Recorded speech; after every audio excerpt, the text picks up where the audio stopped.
कीर्तन की जय। ओम विष्णुपाद परमहंस परिवराज का आचार्य श्रोतर श्रोतर Shri divine grace A C Bhaktivedanta Swami Maharaj Shri Prabhupada की जय।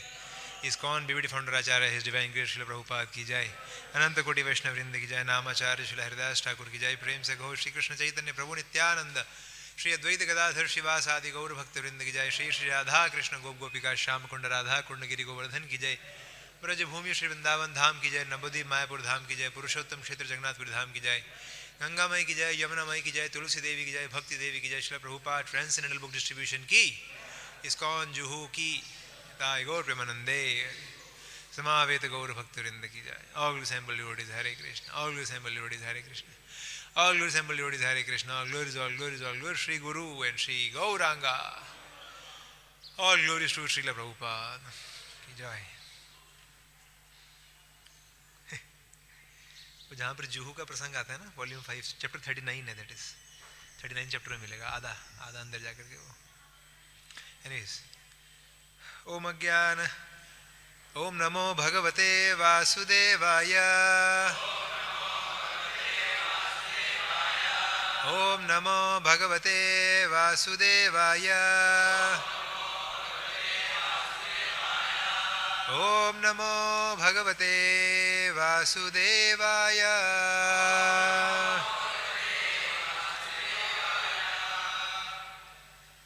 तो प्रतिदिन की भांति जो पहली 3 लाइन्स है ना, मिल गया क्या है? उसके जो बाद वाली लाइन्स हैं वो 2-4 पेज छोड़ करके मिलेगा।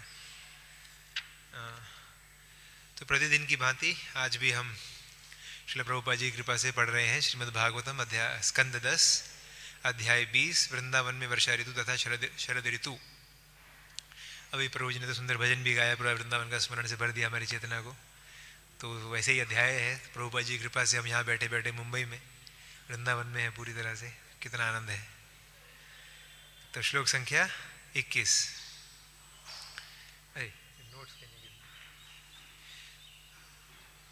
पीतवापः पादपाः पाद्भिर् आसन् ननात्मा मूर्तयः प्राक् क्षामास् तपसा श्रान्ता यथा कामानुसेवया। पीत्वापः पादपाः पाद्भिर् आसन्ननात्ममूर्तयः प्राक्षामास्तपसा श्रान्ता यथा कामानुसेवया। पीत्वापः पादपाः पाद्भिर् आसन्ननात्ममूर्तयः प्राक्षामास्तपसा श्रान्ता यथा कामानुसेवया। पीत्वापः पादपाः पाद्भिर् आसन्ननात्ममूर्तयः प्राक्षामास्तपसा श्रान्ता यथा कामानुसेवया। भक्त लोग गाएंगे। पीत्वापः पादपः पाद्भिर्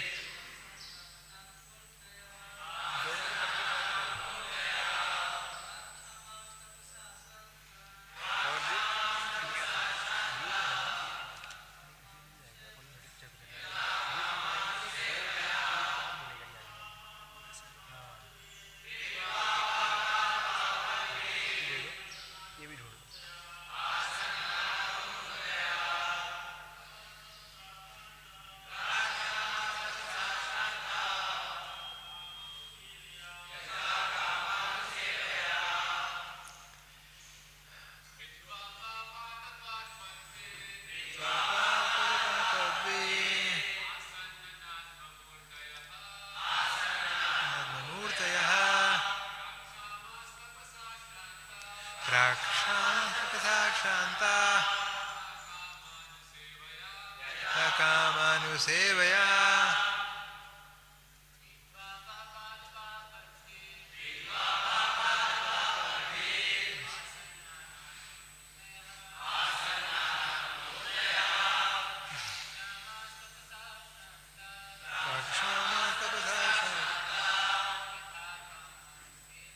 यथा कामानुसेवया।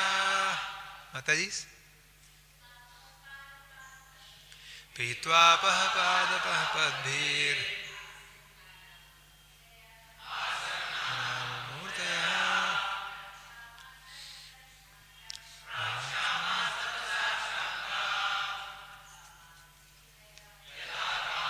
सेवया। शब्दार्थ। पीत्वा पीकर, आप आपह जल, पादपाह वृक्ष, पद्भिः अपने पांवों से, आसन धारण कर लिया, नाना विविध, आत्ममूर्तयः शारीरिक स्वरूप, प्राक पहले, क्षामाः क्षीण, तपसा तपस्या से, श्रांताः थके हुए, यथा जिस तरह, काम अनुसेवया प्राप्त वांछित फलों को भोग करके। अनुवाद एवं तात्पर्य श्री श्रीमद् कृष्ण कृपा मूर्ति परम पूज्य श्रील प्रभुपाद जी के शिष्यों के द्वारा। श्रील प्रभुपाद की। जो वृक्ष दुबले हो गए थे तथा सूख गए थे, उनके शरीर के विभिन्न अंग अपनी जड़ों पांवों से वर्षा का नया जल पाकर लहलहा उठे। इसी तरह तपस्या के कारण जिसका शरीर पतला और दुर्बल हो जाता है, वह पुनः उस तपस्या के माध्यम से प्राप्त भौतिक वस्तुओं का भोग करके स्वस्थ शरीर वाला दिखने लगता है। तात्पर्य। पाद शब्द का अर्थ है पांव तथा पा का अर्थ है पीना। वृक्ष पादप कहलाते हैं क्योंकि वे अपनी जड़ों से जल पीते हैं, जो उनके पैरों के तुल्य हैं। वर्षा का नवीन जल पीकर वृंदावन के वृक्षों में नई पत्तियां, कलियां तथा फूल आने लगे और उनमें नवीन वृद्धि होने लगी। इसी तरह भौतिकतावादी व्यक्ति प्रायः अपनी अभीप्सित वस्तुएं प्राप्त करने के लिए तपस्या करते हैं। उदाहरणार्थ प्रभुपा जी 2 उदाहरण देते हैं। अमेरिका का प्रभुपा जी शिष्य लोग 2 उदाहरण देते हैं। अमेरिका के राजनीतिक व्यक्ति अपने चुनाव के अभियान के समय देहातों की यात्रा करते समय कठोर तपस्या करते हैं। इसी तरह व्यापारी लोग भी अपने व्यापार को सफल बनाने के लिए निजी सुख सुविधा को तिलांजलि दे देते हैं। तिलांजलि मतलब त्याग देते हैं। ऐसे तपस्वी व्यक्ति तपस्या का फल प्राप्त करने पर पुनः स्वस्थ तथा संतुष्ट हो जाते हैं। जिस तरह वृक्ष शुष्क तथा तप्त ग्रीष्म की तपस्या सहन करने के बाद वर्षा का जल उत्सुकता से पीकर बढ़ने लगते हैं। अनुवाद कृपया पीछे दोहराइए। जो वृक्ष दुबले हो गए थे तथा सूख गए थे, उनके शरीर के विभिन्न अंग अपनी जड़ों से वर्षा का नया जल पाकर लहलहा उठे। इसी तरह तपस्या के कारण जिसका शरीर पतला और दुर्बल हो जाता है, वह पुनः उस तपस्या के माध्यम से प्राप्त भौतिक वस्तुओं का भोग करके स्वस्थ शरीर वाला दिखने लगता है। ओम अज्ञानतिमिरान्धस्य ज्ञानाञ्जनशलाकया चक्षुरुन्मिलितं येन तस्मै श्रीगुरवे नमः। श्रीचैतन्यमनोभीष्टं स्थापितं येन भूतले स्वयं रूप कदा मह्यं ददाति स्वपदान्तिकं। वन्देऽहं श्रीगुरोः श्रीयुतपदकमलं श्रीगुरून् वैष्णवांश्च। श्रीरूपं साग्रजातं सहगणरघुनाथान्वितं तं सजीवं साद्वैतं सावधूतं परिजनसहितं कृष्णचैतन्यदेवं श्रीराधा कृष्णपादान् सहगणललिता श्रीविशाखान्वितांश्च। नमो विष्णुपादाय कृष्णप्रेष्ठाय भूतले श्रीमते भक्तिवेदान्तस्वामिनिति नामिने। नमस्ते सारस्वते देवे गौरवाणी प्रचारिणे निर्विशेषशून्यवादी पाश्चात्यदेशतारिणे। नमो महावदान्याय कृष्णप्रेमप्रदायते कृष्णाय कृष्णचैतन्यनाम्ने गौरत्तिषे नमः। हे कृष्ण करुणा सिंधो दीनबंधो जगत्पते गोपेश गोपिका कांत राधा कांत नमोस्तुते तप्त कांचन गौरांगी राधे वृंदावनेश्वरी वृषभानुसुते देवी प्रणमामि हरिप्रिये वाञ्छाकल्पतरुभ्यश्च कृपा सिन्धुभ्य एव च पावनेभ्यो वैष्णवेभ्यो नमो नमः। जय श्री कृष्ण चैतन्य प्रभो नित्यानंद श्री अद्वैत गदाधर श्रीवासादि गौरभक्तवृंद। हरे कृष्ण कृष्ण कृष्ण हरे हरे हरे राम राम राम हरे हरे। नारायणं नमस्कृत्यं नरं चैव नरोत्तमं देवीं सरस्वतीं व्यासं ततो जयमुदीरयेत्।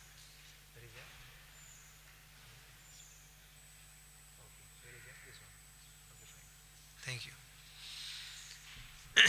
कृष्णाय वासुदेवाय देवकीनंदनाय च नंदगोपकुमाराय गोविंदाय नमो नमः। गोविंदाय नमो नमः। क्वाहं दरिद्रपापीयान् क्व कृष्ण श्रीनिकेतनः ब्रह्मबन्धुरिति स्माहं बाहुभ्यां परिरम्भितः। नमो विष्णु कृष्ण कृष्ण।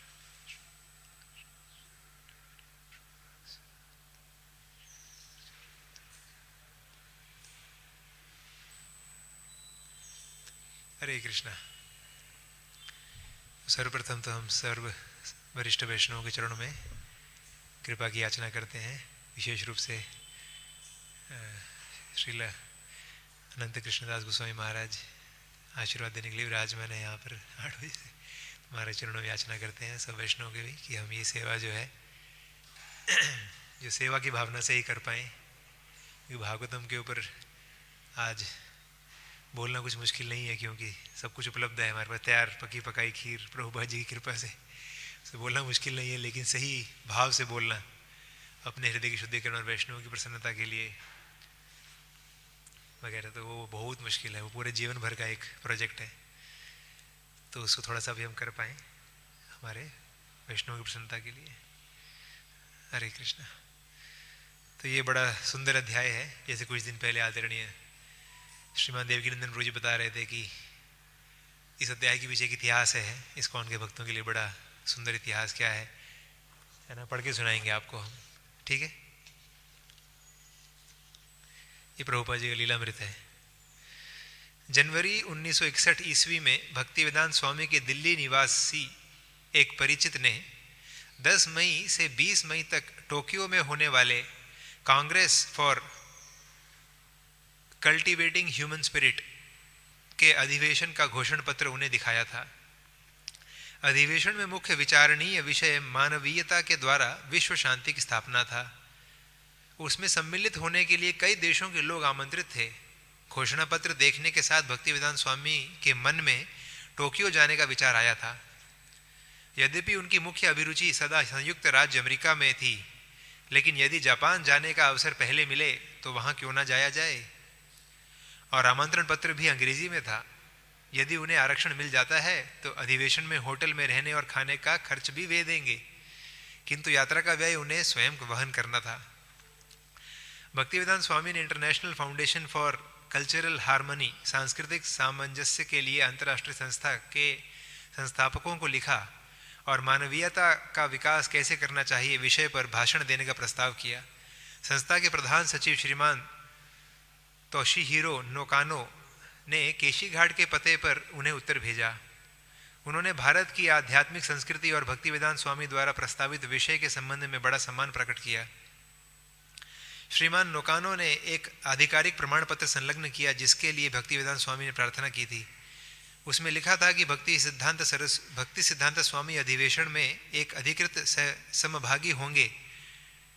भक्ति सिद्धांत नहीं, भक्ति वेदांत होना चाहिए यहाँ पर। भक्ति वेदांत स्वामी अधिवेशन में एक अधिकृत समभागी होंगे और जापान में उनका सारा व्यय अधिवेशन द्वारा वहन किया जाएगा।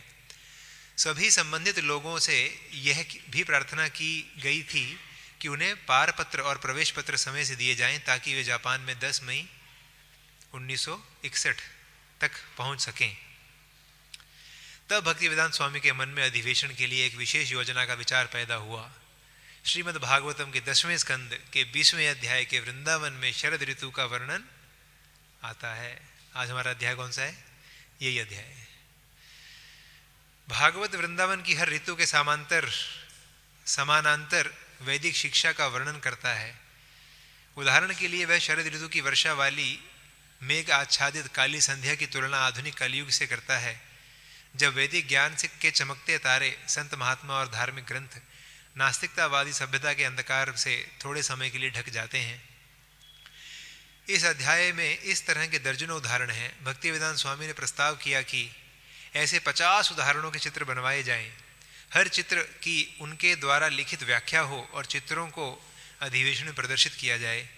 उन्होंने व्याख्याएं लिखना आरंभ कर दिया और उनका शीर्षक भागवत का प्रकाश, द लाइट ऑफ भागवत रखा। चित्र लिखते गए। चित्र बनाने वाले कलाकार के लिए हर उपदेश के अनुसार एक चित्र बनाने के लिए वे निर्देश लिखते गए। उन्हें लगा कि उन 50 चित्रों और उनकी व्याख्याओं के प्रदर्शन से अधिवेशन में आए दर्शकों पर बहुत अच्छा प्रभाव पड़ेगा। अधिवेशन के संगठनकर्ताओं को उनका यह विचार पसंद आया।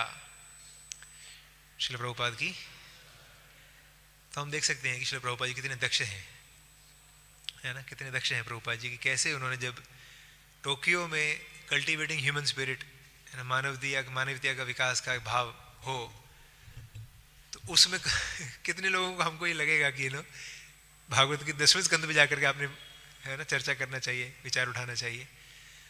पर ये है हमारे श्री प्रभुपाद जी, जो हमारे ग्रंथों को ही वितरण करते हैं, ग्रंथों को ही, है ना, खुद भी जाकर वितरण करते हैं और अपनी वाणी से भी वितरण करते हैं। तो ये है एक आचार्य जो प्रकट करते हैं, प्रस्तुत करते हैं अपने शिक्षाओं से या अपनी भक्ति से, अपने साक्षात्कार से, कि शास्त्रों को आज के परिप्रेक्ष्य में कैसे प्रस्तुत करना चाहिए। तो 50 कमेंट्रीज प्रभुपाद जी ने लिख दी इस अध्याय के ऊपर और 50 चित्र बनवा करके तैयार हो गए। एकदम नए लोग, भारतीय भी नहीं, जापानी, टोक्यो, एकदम नए लोगों को मैं भागवतम का सारा शिक्षा दे दूंगा। और इस अध्याय में है भी, अगर आप देखेंगे, बिल्कुल नए लोगों का पूरा सामाजिक भावना से लेकर के आध्यात्मिकता का पूरा यात्रा करवा सकते हैं आप। इतना सुंदर प्रभुपाद जी का ये हमारे आचार्यों का देन है ना। और प्रभुपाद तो यही एक आचार्य की परिभाषा भी है ना। वो डॉक्यूमेंट दिखाएंगे क्या हिंदी में? फर्स्ट पेज पे नीचे ही एक, तो चैतन्य चरितामृत की आदि लीला पहला अध्याय 46वें श्लोक के तात्पर्य में प्रभुपाद जी लिखते हैं, वायु पुराण से एक आचार्य की परिभाषा। वायु पुराण में आचार्य की परिभाषा इस प्रकार दी गई है। पहला, वह है जो समस्त वैदिक साहित्य के सार को जाने। देख पा रहे हैं आप? पहला क्या है? समस्त वैदिक साहित्यों के सार को जाने। दूसरा, वेदों के अभिप्राय की व्याख्या करे, जैसा कि इस अध्याय के माध्यम से प्रभुपाद जी ने जापान में किया। तीसरा, उनके विधि विधानों का पालन करे। और चौथा, अपने शिष्यों को उसी तरह से कर्म करने की शिक्षा दे। तो प्रभुपाद जी ने वायु पुराण से लाके समझाया है कि आचार्य किसे कहते हैं। और हम देखेंगे तो ये चारों बात प्रभुपाद जी ने करके दिखाया है पूरे जीवन भर अपने। श्री श्री राधा रासबे ललिता विशाखा, श्री श्री सीताराम लक्ष्मण हनुमान, श्री श्री गौर निताई सर्वशिला की जय, गिरिराज गोवर्धन की जय, श्री प्रभुपाद की जय।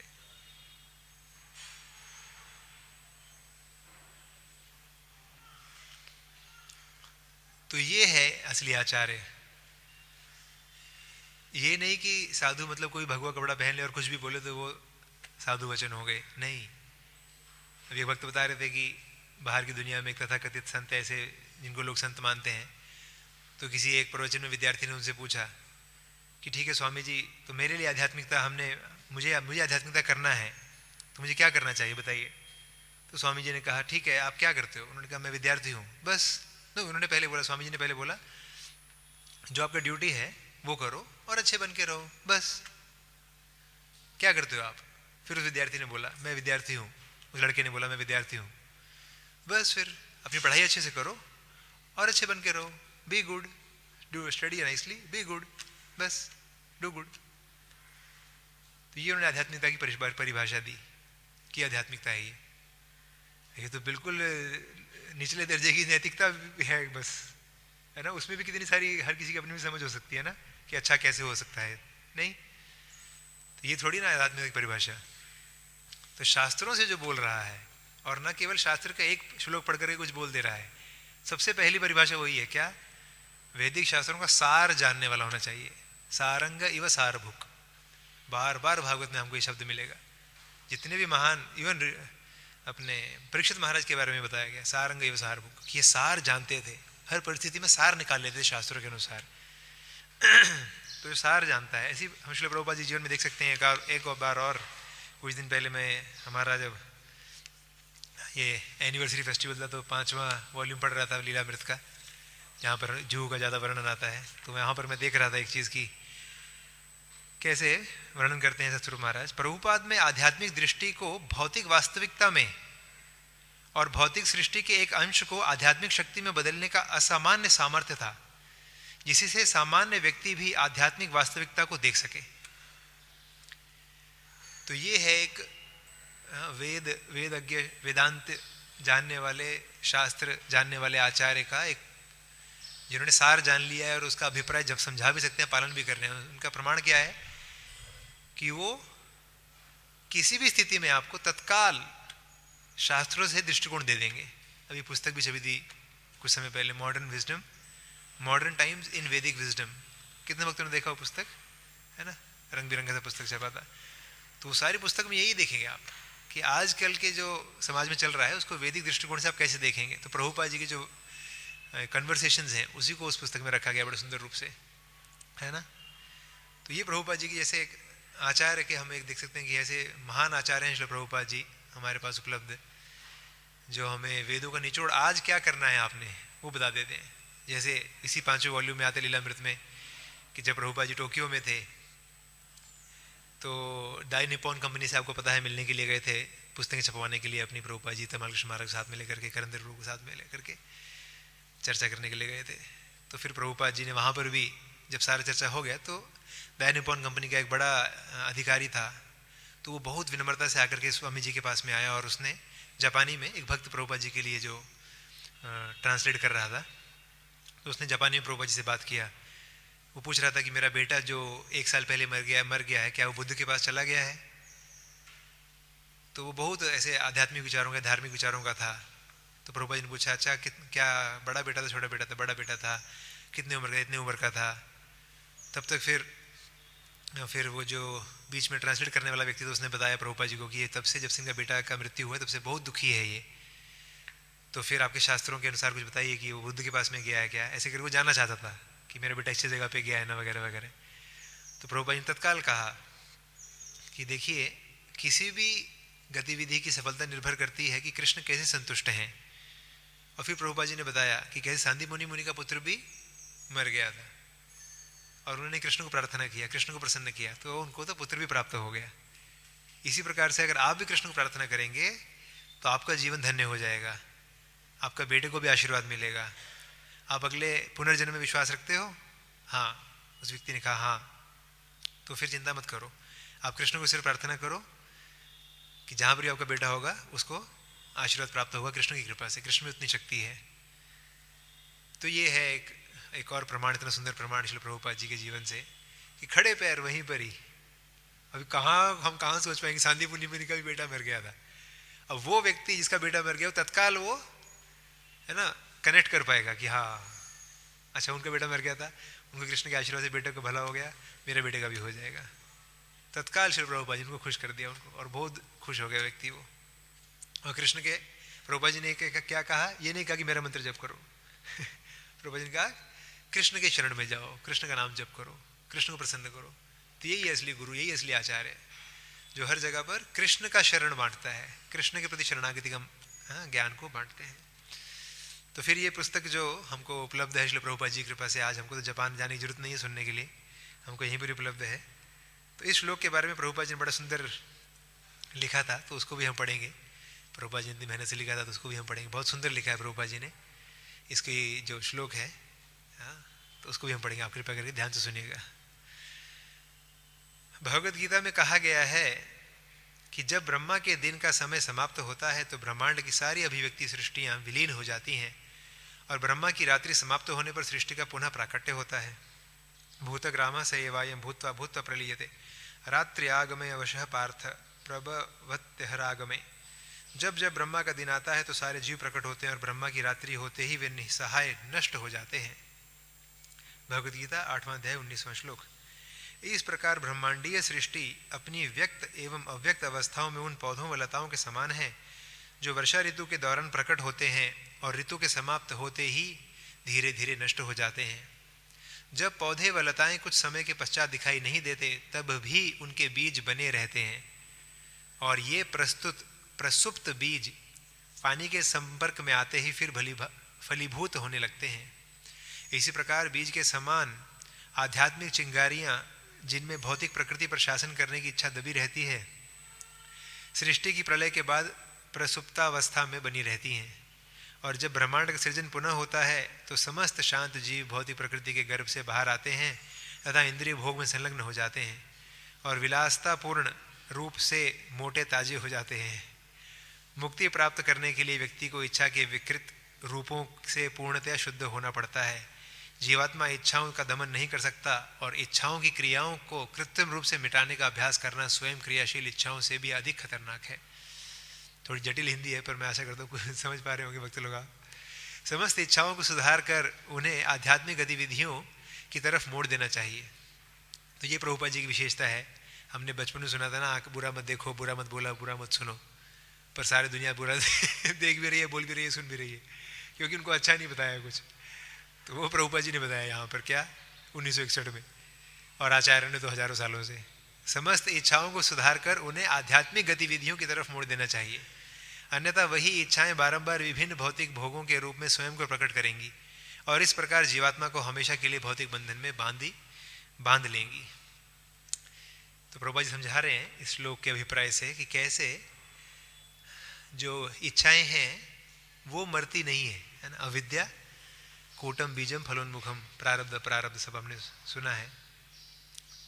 विष्णु भक्ति रतात्मनाम क्रमेण एवं प्रलीयता विष्णु भक्ति रतात्मनाम। विष्णु की भक्ति में जब हम लग जाएंगे तभी ये इच्छाएं शुद्ध होएंगी।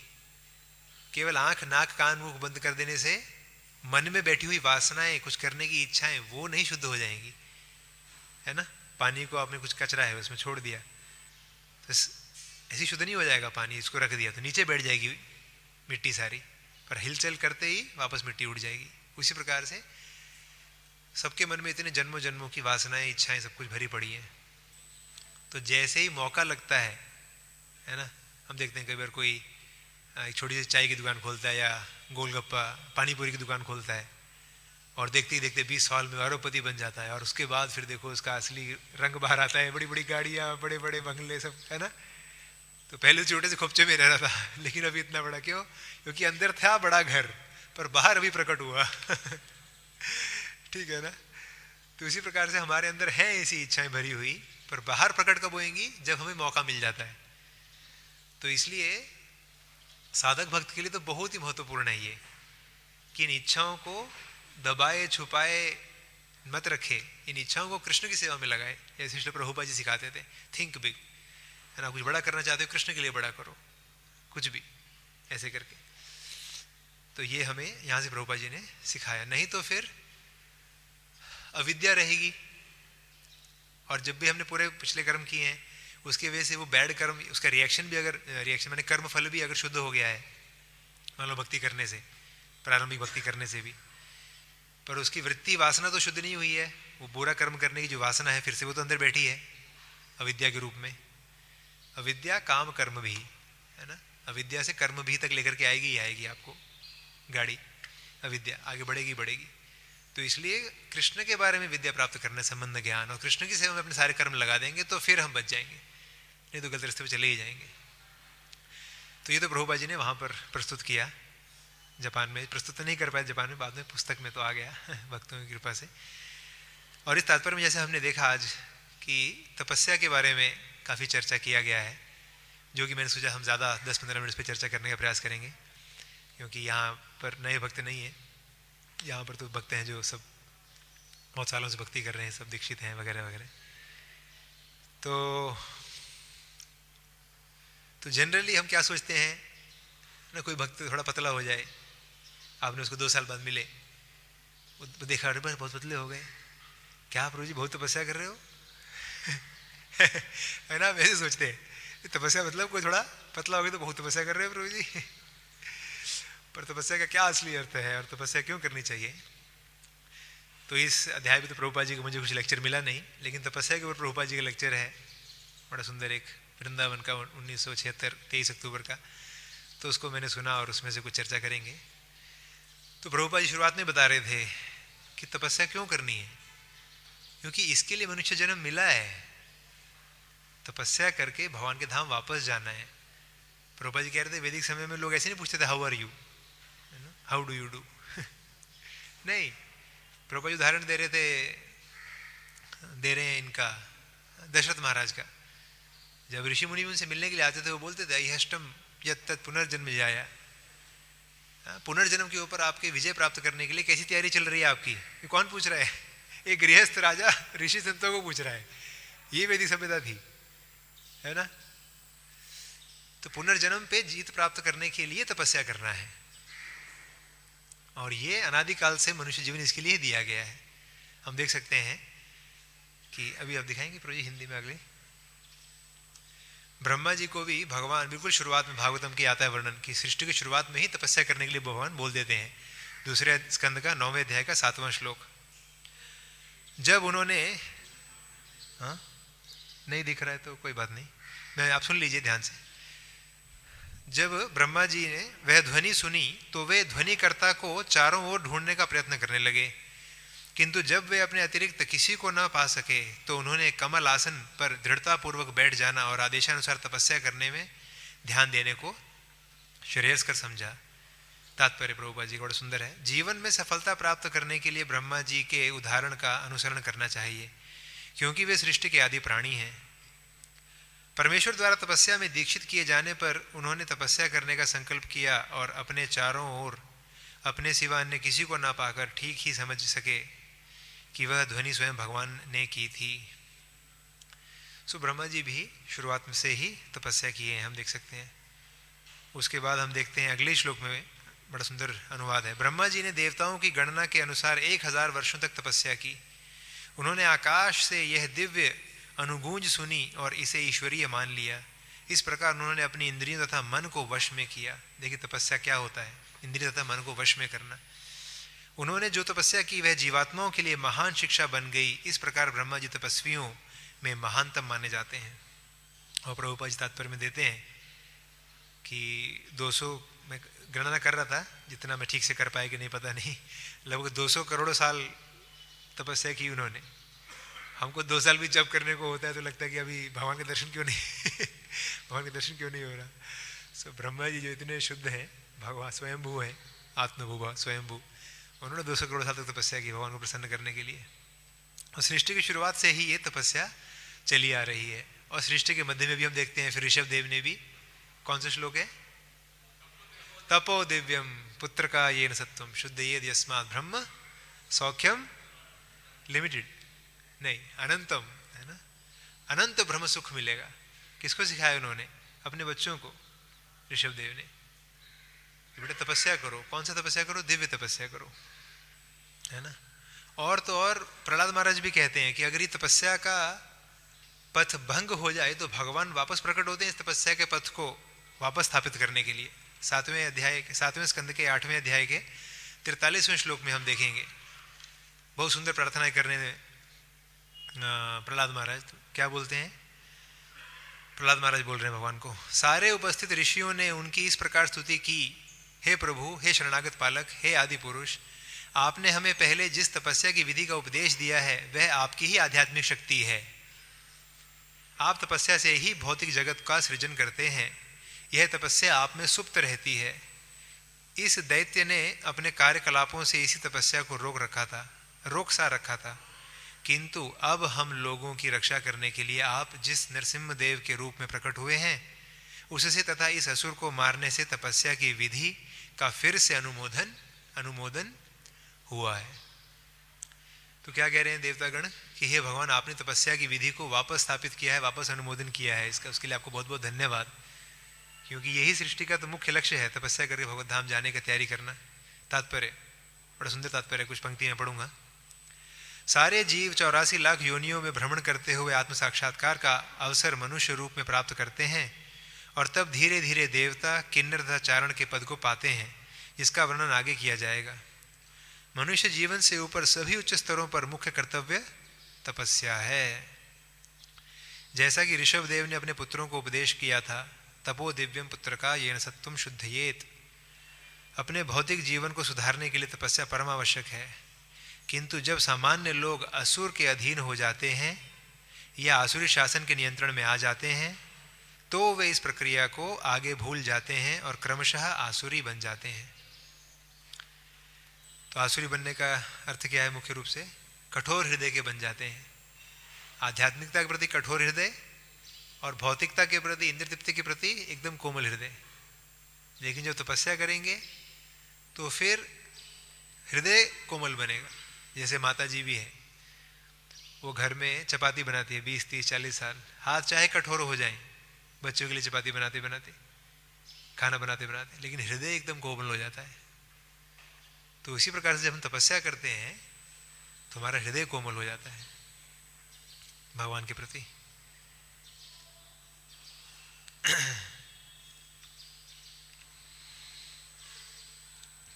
तो एक चीज देखना बड़ा जरूरी है यहाँ पर कि तपस्या का हमने अभी तक ये चर्चा किया कि भगवान ने सृष्टि के प्रारंभ में ब्रह्मा जी को भी बोला तपस्या करने के लिए, फिर ऋषभ देव जी ने, भगवान ने स्वयं आकर के फिर बोला तपस्या करना चाहिए, यही जीवन को शुद्ध करने का माध्यम है और ये करना ही चाहिए। और अगर तपस्या को कोई क्षणभंगुर समय के लिए नष्ट कर भी दे, तपस्या की विधि को, हिरण्यकशिपु जैसा असुर, तो फिर भगवान प्रकट होकर के इसको स्थापित करते ही हैं। और परम भगवान श्री कृष्ण ने भगवद गीता के 18वें अध्याय के 5वें श्लोक में तो बोला ही है ना, यज्ञ दान तपस्या पावनानि मनीषिण। यज्ञ, दान तथा तपस्या के कर्मों को कभी परित्याग नहीं करना चाहिए अर्जुन, उन्हें अवश्य संपन्न करना चाहिए। निसंदेह यज्ञ दान तथा तपस्या महात्माओं को भी शुद्ध करते हैं, है ना। तो इतना आ रहा है वर्णन तपस्या के बारे में। तो तपस्या तो सब लोग कर रहे हैं, कौन नहीं कर रहा तपस्या? हमसे ज़्यादा तपस्या तो वाशी मार्केट में कर रहे हैं लोग। मैं एक बार ट्रेन में जा रहा था जलगांव, तो एक व्यक्ति मिले, मुझे बता रहे थे कि वाशी मार्केट रात को 1 बजे चालू हो जाता है। मैं तो कभी गया नहीं। कितने वक्त गए हैं? एक प्रभु जी गए हमारे, गोविंद कुमार प्रभु जी, है ना। रात को 1 बजे चालू हो जाता है। अनंत नरसिम्हा प्रभु भी गए हैं, रात को 1 बजे मार्केट चालू हो जाता है वो। तो हम ज़्यादा तपस्या तो वो कर रहे हैं, है ना। और अगर वजन उठाने की तपस्या है, आपको लगता है वो ज़्यादा तपस्या, हम गीता का बक्सा उठाते हैं प्रभु जी 20-18 किलो 16 किलो का, तो आप देखिए अंधेरी या दादर स्टेशन पे जाकर के वो जो टिफिन उठाते हैं, माई डब्बा वाला, देखा आपने डब्बा वाला लोग, वो एक उनके रैक होता है, उसमें मेरे ख्याल 100 डब्बे रहते हैं, 50 डब्बे रहते हैं एक रैक में। तो कितना 50-50 किलो का उनका एक रहता है, वो अकेले उठा लेते हैं और उठा के नीचे नहीं रखना है वापस। उठा के उसको ट्रेन में डालना है और फिर ट्रेन से उतरना भी है, इतनी भीड़ में ट्रेन, है ना। तो वो भी तपस्या कर रहे हैं। तपस्या तो नहीं, सब तपस्या तो कर ही रहे हैं। फिर है ना, वो भी सही कर, यही तपस्या कर रहे हैं क्या वो भी? नहीं। तो इसके बारे में हमको भी जानकारी प्राप्त होती है। 7वें स्कंद में प्रभुपाद जी बड़ा सुंदर तात्पर्य में थोड़ा सा वर्णन करते हैं कि तपस्या कैसी होनी चाहिए, बहुत सुंदर है ये। 7वें स्कंद का 3रे अध्याय का 16वां श्लोक है।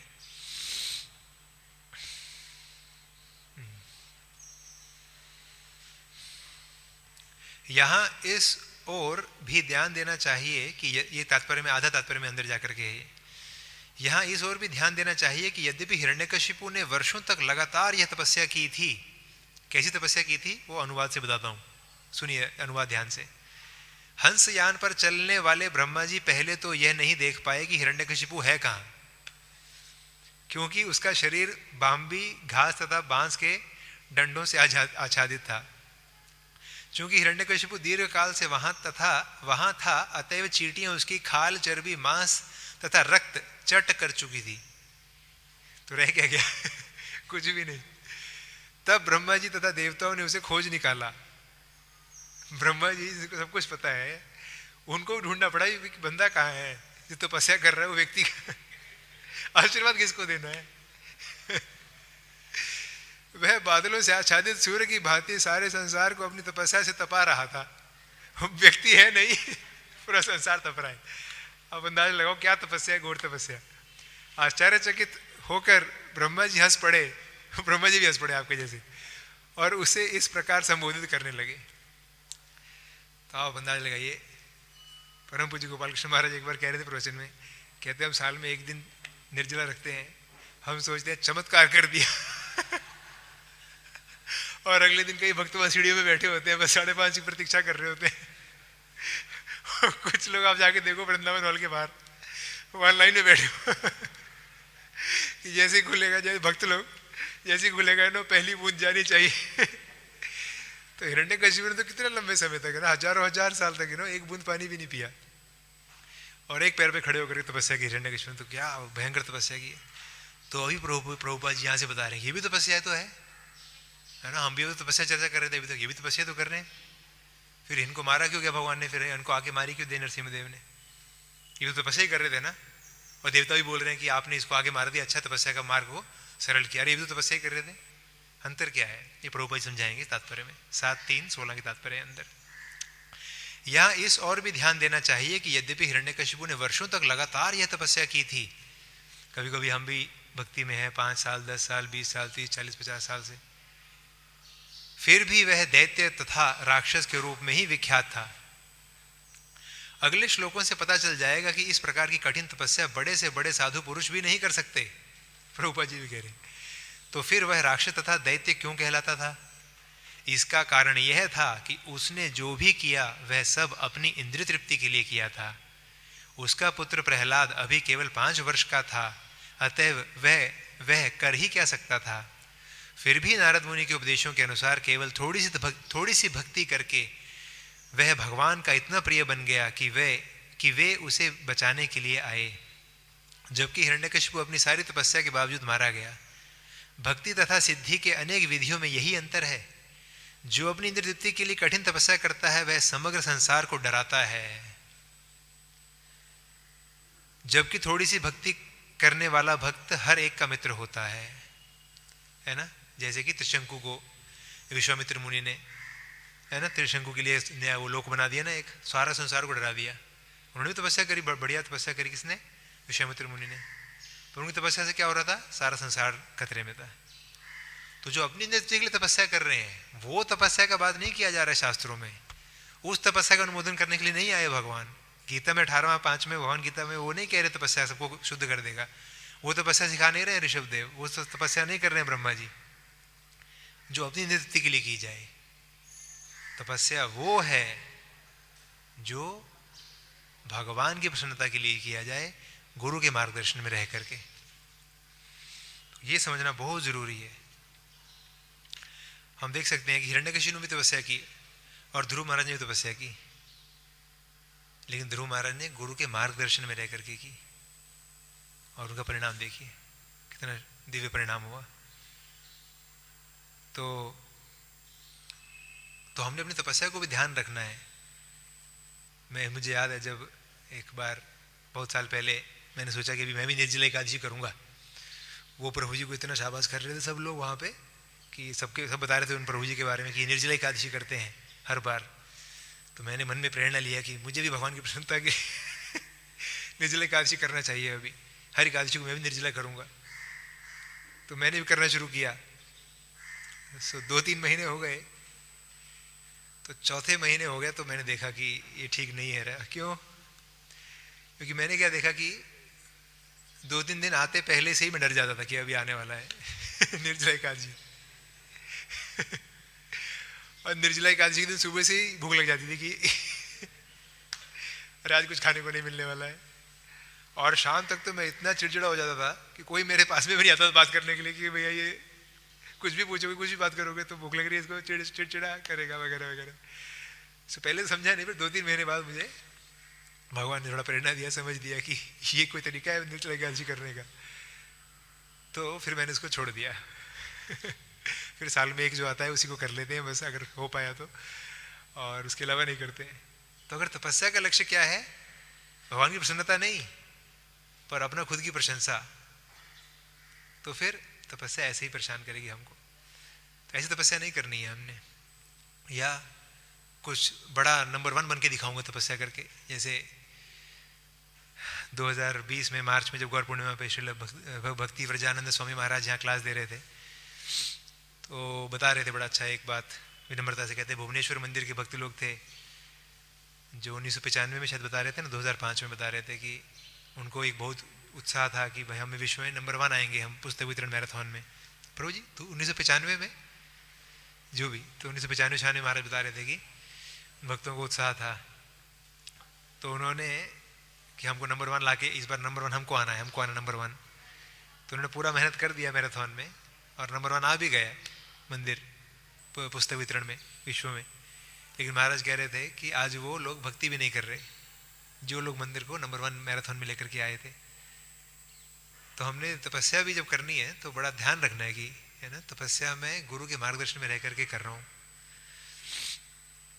उसी प्रकार से एक भक्त बता रहे थे कि एक माता जी ने कहीं पर तो पीएचडी किया, बहुत साल मेहनत करी पीएचडी करने के लिए, है ना, डॉक्टरेट करने के लिए बहुत मेहनत लगता है, साल लगते हैं, 4-5-10 साल लगते हैं। संस्कृत में उन्होंने पीएचडी किया, आसान नहीं संस्कृत में पीएचडी करना। किस लिए इतना तपस्या उठाया? सिर्फ ये साबित करने के लिए सारे शास्त्र वगैरह गलत हैं, और जो है ना इनको लोग शूद्र बोल देते हैं ये गलत है, ये सब शास्त्रों में गलत बताया गया है। मैं कहती हूँ, मेरे पास अभी पीएचडी की डिग्री है, इसके दम पे मैं कहती हूँ कि ये सब कुछ गलत है, ये सब बेकार है ना। तो ये सब लक्ष्य नहीं होने चाहिए तपस्या के पीछे, किसी को नीचा दिखाना या उसका इतना स्कोर हो गया मेरा इतना क्यों नहीं हुआ, मैं पीछे रह गया, ये सब लक्ष्य अगर नहीं होगा तपस्या का तो फिर अच्छा नहीं होगा।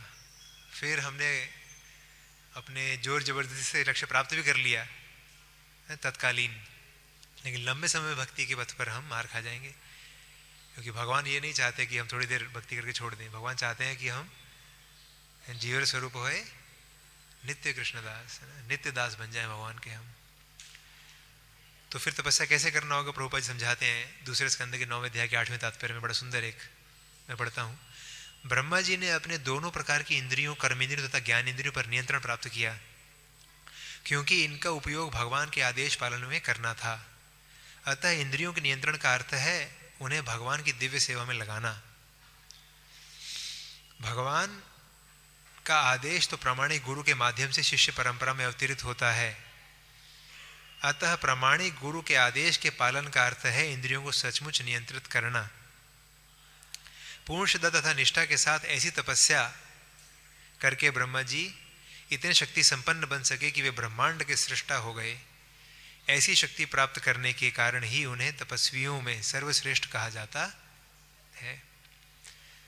तो हम देख सकते हैं कि कैसे इतना सुंदर समझा रहे हैं प्रभुपाद जी कि कैसे ब्रह्मा जी अपने गुरु के मार्गदर्शन में, है ना, वैसे ध्रुव महाराज अपने गुरु के मार्गदर्शन में जब तपस्या की, इतनी घोर तपस्या भी की, तो फिर सृष्टि के सृष्टा भी बन गए और सबका कल्याण हुआ।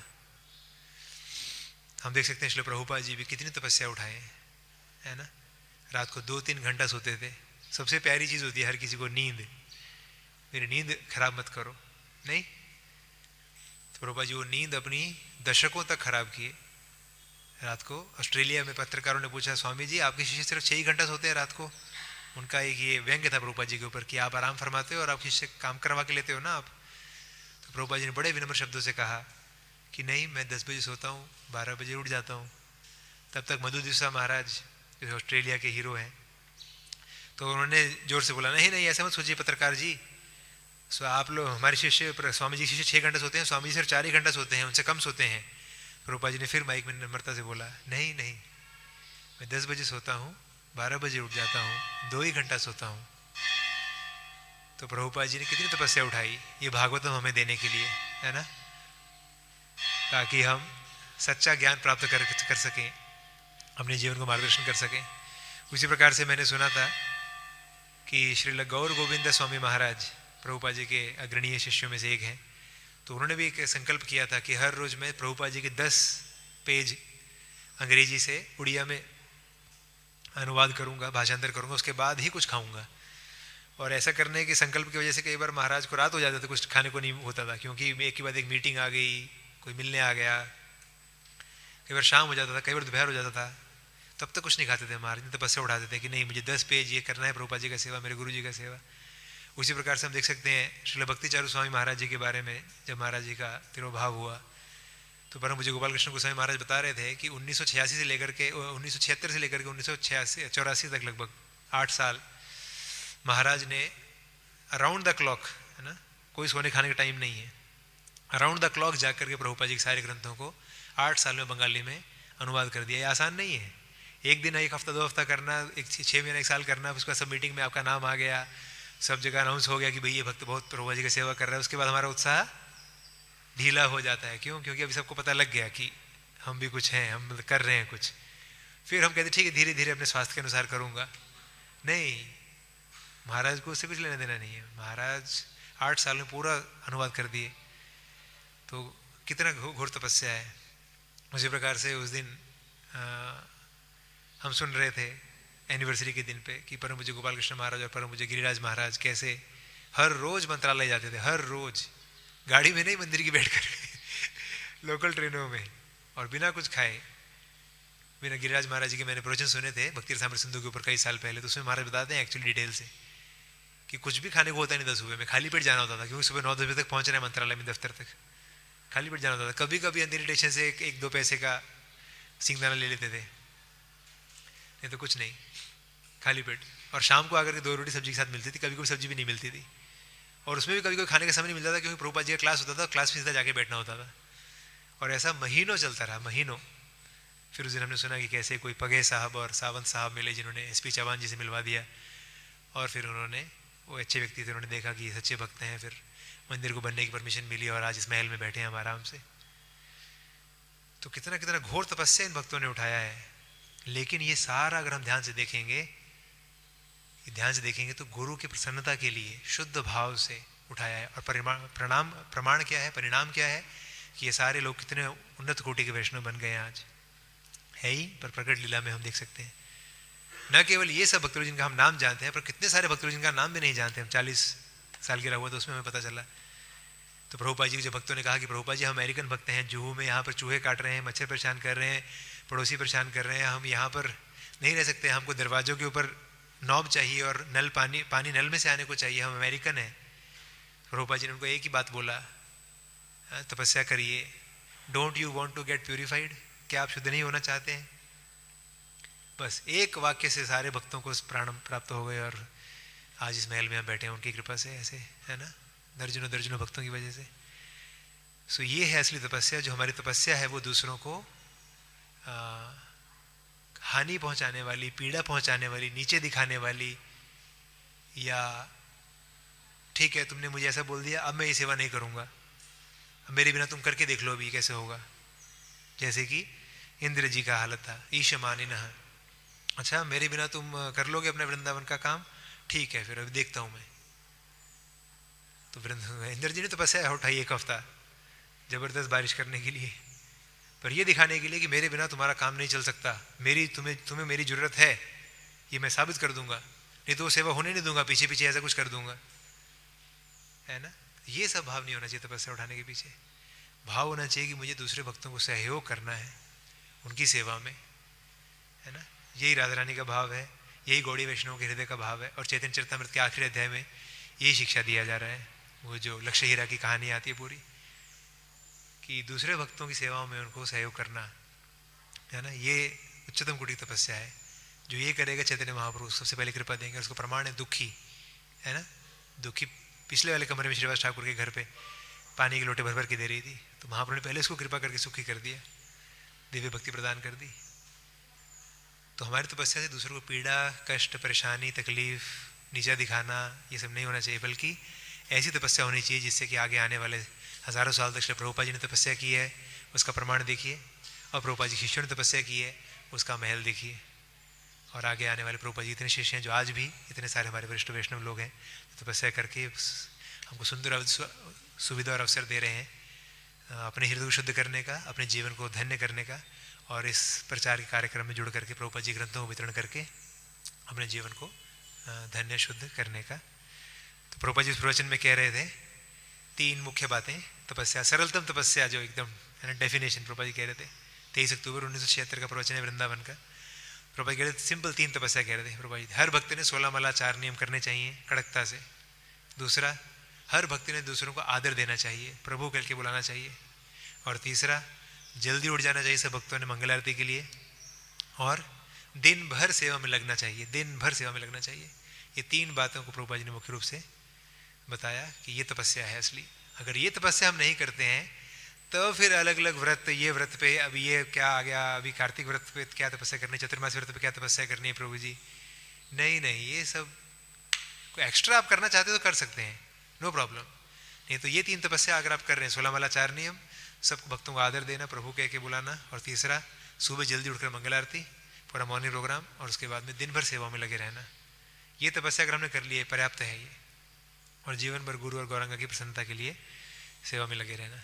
तो आज हमने चर्चा किया शुरुआत से श्री प्रभुपाद जी कैसे एक सच्चे आचार्य हैं कि तत्कालीन भौतिक परिस्थिति में कैसे आध्यात्मिकता के सार को जोड़ करके एकदम दिव्य वृंदावन प्रकट कर देते हैं। जैसे श्याम सुंदर प्रभु ने एक बार प्रभुपाद जी को बोला कि स्वामी जी हम पुलिस ने पकड़ने के लिए आ रहे हैं हमको। क्यों?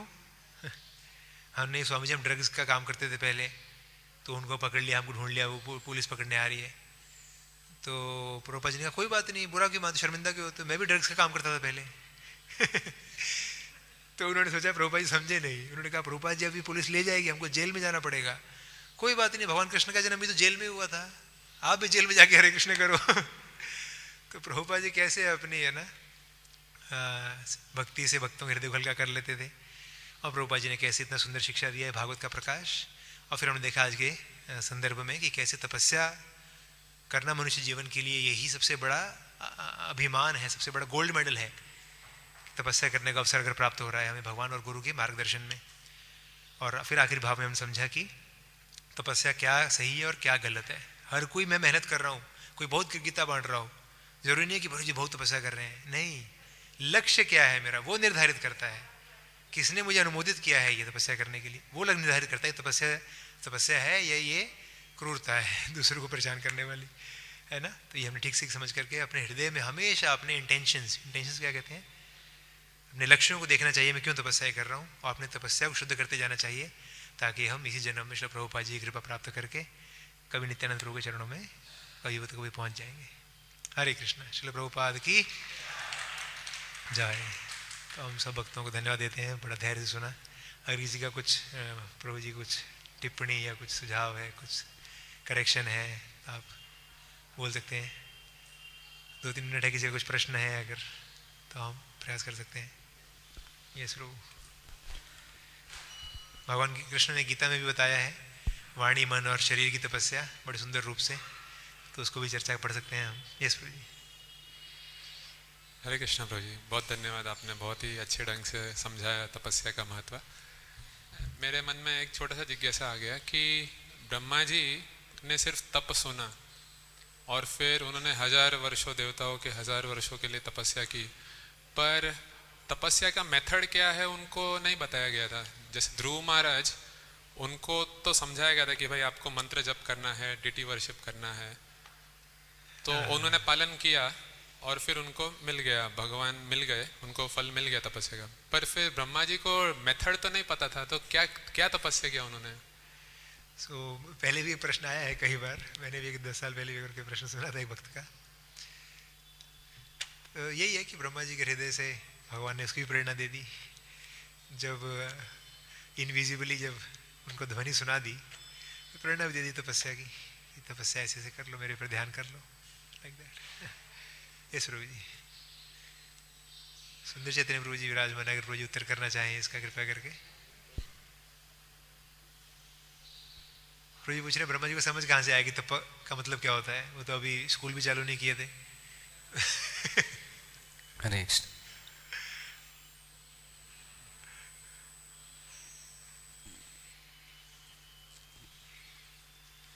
समझ एक ही जगह से आती है और वो है परमात्मा। मत्त स्मृति ज्ञानम अपोहनम च। और वो परमात्मा उस तरह से हमको समझ देता है जिस तरह से हम आध्यात्मिक रूप से उन्नत है और शरणागत है। तो भगवान ने ही वो समझ दिया उनको कि क्या करना चाहिए, क्योंकि उन्होंने तो बाकी कुछ बताया नहीं था कि 10 साल करना चाहिए, 10,000 साल करना चाहिए, बैठ के करना चाहिए, खड़े होके करना चाहिए, या बाकी चीज़ तो कुछ बोला नहीं था। तो जब शरणागति का भाव होता है तो बाकी सब चीज़ें अपने आप भगवान दिखाते हैं। जैसे भक्ति सिद्धांत सरस्वती ठाकुर ने प्रभुपाद जी को इतना ही बताया था कि जब भी आपके पास पैसे हो तो बुक छपाइएगा और बांटिए। तो बांटिए, उतना ही बताया था। लेकिन प्रभुपाद का शरणागति इतना था कि वही उनका एक ध्येय हुआ जीवन का, और बीबीटी बनाया, इस्कॉन बनाया। तो ये सब वो एक छोटा सा इंस्ट्रक्शन था, लेकिन एक छोटे से इंस्ट्रक्शन से उन्होंने विश्वव्यापी आंदोलन किया। तो उनके गुरु महाराज ने तो ऐसे बोला नहीं था इस्कॉन बनाओ, बीबीटी बनाओ, लेकिन वो चैतन्य महाप्रभु और पूर्ववर्ती आचार्य उनको प्रेरणा दे रहे थे वो सब करने के लिए। I think this. धन्यवाद, बहुत बहुत धन्यवाद। हरे कृष्णा। तो अभी क्यों समय हो गया है,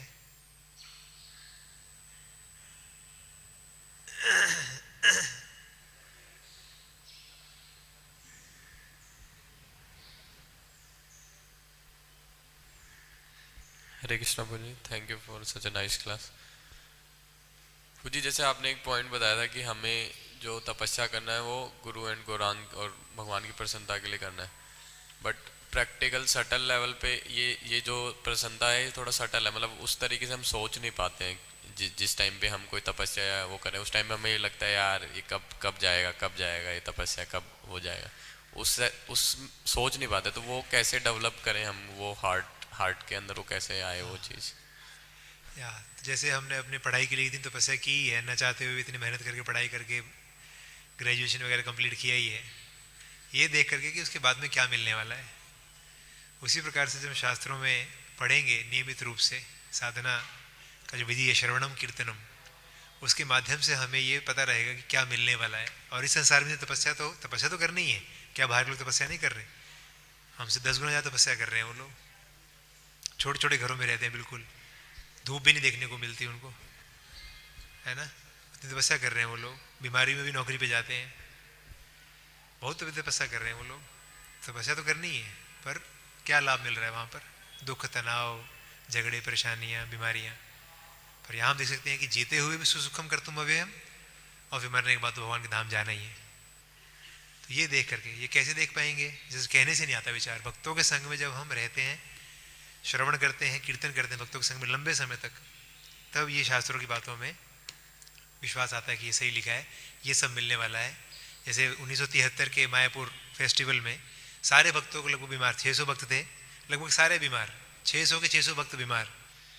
और सुबह की सैर में प्रभुपाद जी चलते चलते बोल रहे थे।